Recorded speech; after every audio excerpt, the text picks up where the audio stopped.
साथ मैं हूँ आशम आवान। आज़ाद कश्मीर के पहाड़ी और जंगलाती इलाकों में पाया जाने वाला एक मुनफरद मेवा है जिसे उर्दू में जंगली स्ट्रॉबेरी या पहाड़ी रसबरी के नाम से जाना जाता है, जबकि मकामी ज़बान में इसे गुच के नाम से जाना जाता है।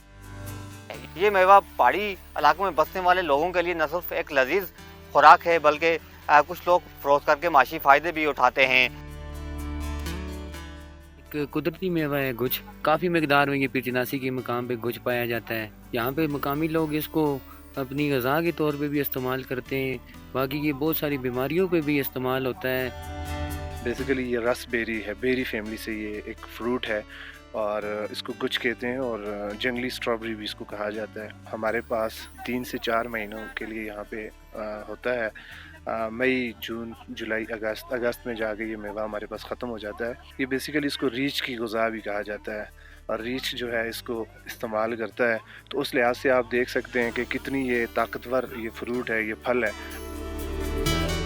एंटीऑक्सीडेंट है ये और इसके ऊपर रिसर्च अभी जारी है। एंटी कैंसरस मटेरियल भी इसके अंदर जो है वो मिला है और इस पे मज़ीद रिसर्च जारी है। क़ुव्वत मुदाफ़ियत को बढ़ाने के लिए जो है ना, उसके अंदर भी इसकी जो है वो रिसर्च हुई है। लीवर के अंदर जो डिटॉक्सिफिकेशन का अमल है, लीवर का, और इसी तरह जो है वो जितनी भी आप चीज़ें खाते हैं, टॉक्सिक एजेंट जो आपकी फूड के अंदर होते हैं, जब आप इस फ्रूट को कंज्यूम करेंगे तो उसकी टॉक्सिसिटी को, उसके जहरीलेपन को भी ये फ्रूट ख़त्म करता है।